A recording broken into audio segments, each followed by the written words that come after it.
Welcome back to Spider-Man Velocity of the Gamerverse right here at Comicstorian. My name is Benny and today I'll be your narrator, and I normally bring you video games, comic books, and movies here on a regular basis. Now, Spider-Man Velocity is set in the Gamerverse, and yes, I did not make up that name. That is officially what Marvel is calling the Marvel video game universe that currently features Spider-Man and the Avengers. They want to continue those storylines within the comic books, and Spider-Man Velocity is one of those stories telling us about how he created the suit in the Gamerverse. Now, we already covered issues 1 and 2 of this storyline, which showed Peter Parker making an armored battle suit, and then eventually they were fighting against a speedster-based villain, so he turned his Velocity suit into a speedster-based battle suit. At the cliffhanger that we last left off on, he discovered that the speedster was a young woman, and she had trapped him and was about to rapidly start punching him. If you enjoy this story and you enjoy us covering things like the Gamerverse, you need to let me know by giving this video a like, and don't forget to subscribe to the channel, as every day we bring you some comic books or video games or something caught up for you. The fists begin to pummel rapidly into Spider-Man's face, and a high-speed punch sends him sailing into a nearby ambulance. The speedster rushes him again, yelling for everyone to leave her alone, and another blow knocks him across the street, but this time Peter reacts, swinging away before the super speedster can launch him into another wall. He begins to crawl fast, his suit keeping him at top speed. "This is not okay!" he yells, careening around the city, and finally he crashes into his office, taking the door off the hinges.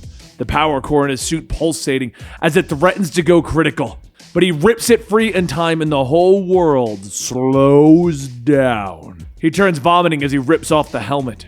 "Quit playing it safe, Peter," he tells himself, rubbing the spittle from his mouth. "Mad science problems require mad science solutions," he says, quoting Dr. Otto Octavius. Time passes as Peter works on the equations, finally adjusting the specs on his Velocity armor, and a smile pulls across his face as he works out the issues with the suit. Later, MJ calls Ben Urich to his office, where the man is reading about the death of James Harvey, having died in a fire. MJ is excited, believing that she might know the identity of the mysterious ghost. "Does anyone know if James Harvey had a daughter?" she asks. Ben flips through the files, and he finds that Harvey did have a daughter, Haley Harvey, who managed to survive the fire that took her father's life. "She's a junior in Midtown High," he tells her, letting her know with a few taps on his computer that he doesn't have the address. "But it's a school day if you want to try that." MJ agrees, letting Ben know that she thinks Harvey had powers that he passed on to his daughter. She hangs up with the reporter, telling him that she'll call him soon. Ben leans back in his office chair, but before he can get comfortable, he's lifted up into the air, the office trembling and the desk splitting in half as everything is thrown around the room. "I don't want to hurt people for being slow," the voice yells as she lifts Ben by his tie. "So I warned you over and over and over again, I don't want to fight Spider-Man. He thinks I'm one of his gross villains because of you," she snarls, pausing as a voice calls out from behind her. "You're talking too fast, kiddo," Spider-Man calls out to Haley as he flips across the room. "He can't even hear you at your speed. I don't want to fight any more than you do. I'm just trying to get you to slow down." Peter doesn't pause though, rushing into the girl at top speed, slamming her into the wall. She pushes him off, kicking him away and dashing out of the room. Before he gives chase, Peter turns, webbing up Ben before he can fall and hit the ground. "Hang in there, Ben," he shouts over his shoulder as he speeds out of the room. Ben hangs there, stuck in the webbing with his glasses askew and his office falling apart. What the hell just happened? The speedster dashes up the side of the building, glass shattering beneath her feet from the sonic vibration. But Spider-Man is right behind her using the Velocity suit, trying to talk some sense into her. She turns, punching him, trying to get him to leave her alone. And meanwhile, over at Midtown High School, MJ notices Carla Harvey leaving the school, with the mother irritated by the parent-teacher conference she just had. "Carla Harvey?" MJ calls out, and the woman turns, asking who wants to know. "Mary Jane Watson, Daily Bugle. I'm researching a story that may involve your daughter." Carla gets a suspicious look on her face, glancing over her shoulder. "We shouldn't talk here. Follow me," she tells her, and they walk away with MJ explaining the situation, unaware that Carla is texting her daughter.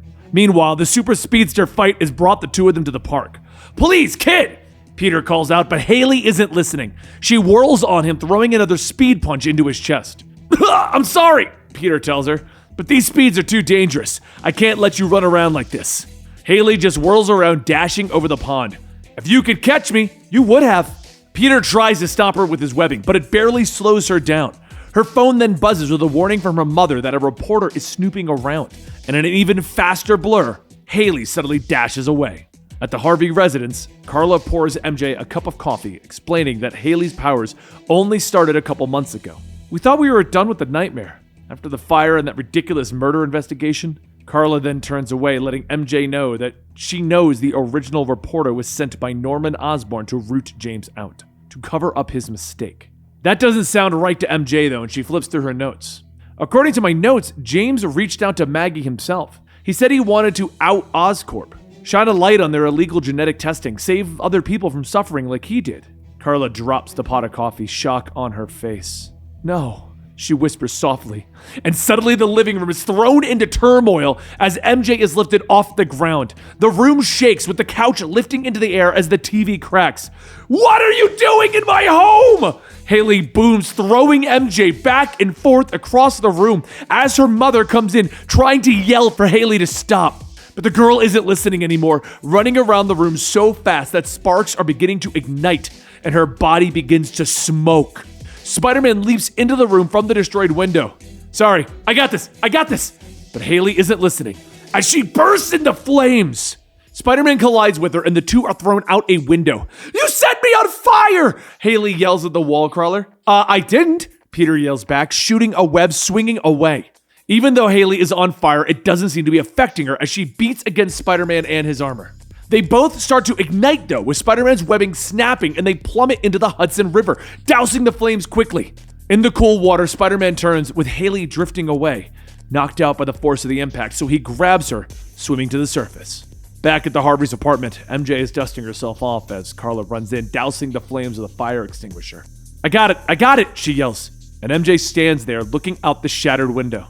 So, what happened? Haley just happened, Carla sighs.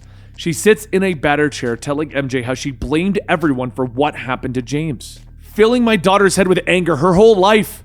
I had it all wrong, didn't I? I thought they got him killed, not that he was trying to do something. Suddenly, there's a blur, and Haley is laying on the couch by MJ. Her mother runs across the room to her daughter, and around them, Spider-Man is moving fast, trying to explain to MJ that he's been chasing Haley all day, and that she's moving so fast it sets oxygen on fire around her. And she's losing control. We have to keep her here. I have to slow her down, and you can't see me or hear me, can you? I'm moving way too fast to perceive. Spider-Man suddenly realizes that he's just moving way too quick. So he quickly grabs her notepad and writes down everything that he just said, letting it settle over the girl. With it done, he dashes out of the house, moving through the city, eating food to store up calories, leaving the money to pay for it behind, but he can't stop. He ends up going back to the lab, trying to discover a cure for Haley's problem. And in a matter of seconds, he studies and learns molecular biology. It's been 3 minutes, Frankenstein. I am the prize, he tells himself, testing out a theory, having to wait 10 seconds to see if he's right. Time crawls as he's watching the beaker. Good God, it's gonna take 10 seconds! He sighs. And with time to spare, he dashes out of the lab, patrolling the city, stopping criminals, saving citizens. The whole city seems to be standing still as he leaps and runs around them at speedster levels. Central Park is noiseless, with the digital billboards being nothing but white, set to a frequency that Peter can't perceive at his current speed, but he keeps swinging, suddenly passing by a cloud of motionless bees. He stops, following them back to the swarm's new lair. But the villain isn't moving either. Everything is stopped. So Peter quickly ties the villain up, leaving him gift wrap for the police to find. 10 seconds pass, and Peter returns to the lab, with the experiment finally being over. And he stares at the results for a brief moment before throwing it and destroying the lab around him. His temper tantrum complete, he stops, breathing steadily. He returns to the Harvey residence where MJ and Carla are still motionless. He doesn't know what to do. Hey, MJ, I know you're in the middle of this infinite coffee chat, but I am freaking out and I need to vent. I had a solution, or at least I thought I did. He dashes around the room as they continue to be motionless, and he explains everything that has happened within the last 10 seconds. And he stops, hanging before her. What do I do now? He asks, staring into the face of the woman he loves before kissing her on the forehead. Great idea, babe. Thanks for the talk. He tells her before flipping out of the apartment, and at super speed, he's suddenly standing in front of his aunt and uncle's grave. Hey, you two. MJ says hi. He places a bouquet of daisies on May's grave. Carla had fresh daisies. I know how much you love her daisies, he tells her, and Peter leans down at his family's grave, telling them that he's feeling cut off and just needs to talk. Spider-Man can't punch through this one. There's no super science to it. She doesn't need me. She needs the two of you. Back at the apartment, MJ reaches for her forehead, having felt something. In the living room, Haley comes to, struggling off of the couch, and Carla moves across the room, trying to stop her daughter. But the girl is gone. She runs through the city at super speed looking for Spider-Man, webbed letters on the ground asking her to slow down, but she refuses as the flames begin to spark around her body again. She blasts through all of his web traps, which slow her down for only an instant. And in that time, billboards on Times Square suddenly light up, showing Spider-Man's face. Hey, it's Haley, right? How do you like the codename The Blur? Spider-Man tells her that she can only see this message, and he hopes that it would slow her down.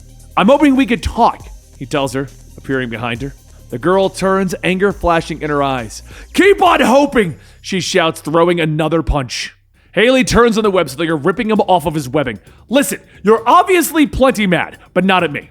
Spider-Man tells her not bothering to fight back, but while she has him, he slaps a disc on her back, and that disc explodes, expanding a super fire-extinguishing foam. Little something I cooked up, Spider-Man tells her as he swings away. You know, while you were sleeping. Haley screams at him, stuck fast for a moment. She wants to know why Spider-Man is just messing with her. You were on fire. I put you out, and I'm trying to help you through this. I know it's scary. It has to be scary, he tells her, landing on a construction crane close by. He runs forward, staying ahead of the expanding foam. But while you're so white-hot mad, I can't get through, so I arranged this little timeout. The moment doesn't last, though, as Haley moves her feet so fast, she pulls herself free of the foam and begins to rush at Spider-Man. As the girl chases him around and around, Peter continues to try and talk some sense into her. He understands where she's coming from. The world just wasn't great to her. And now she has these powers. You're angry, and you can project that anger onto me, but that anger will burn you out, he tells her as she continues to try and grab him, when suddenly she slips through, unable to stop on the industrial lubricant that he has spread all over the roof. As she begins to regain her footing, she slams through a wooden water tank, putting out her flames for a few more minutes. I hate you! She screams at him. No, you don't. I'm Spider-Man. People love Spider-Man, Peter tells her, shooting more webs at her. See, twice before you set yourself on fire and I put you out. No thanks necessary, he tells her, spinning the webs thicker and thicker. And that's when she finally stops, unable to move. This isn't funny! You're not funny, she tells him, talking down to me like I'm some stupid kid. Like I don't get to be mad. But Peter keeps talking to her, resting on the tank over her. I don't think you're stupid. I fought stupid, and your anger is completely justified. But Peter knows her anger will get you, and he climbs down to her, telling her how he felt after his uncle was murdered. He knows what she's going through, living with the death of her father, trying so hard not to end up like him. Then one day your powers kick in, you inherit his speed, his gift, and you turn yourself into a ghost. Peter looks in the girl's eyes, asking her to come back so that he can help her. Stop it, just stop it, you can't save me!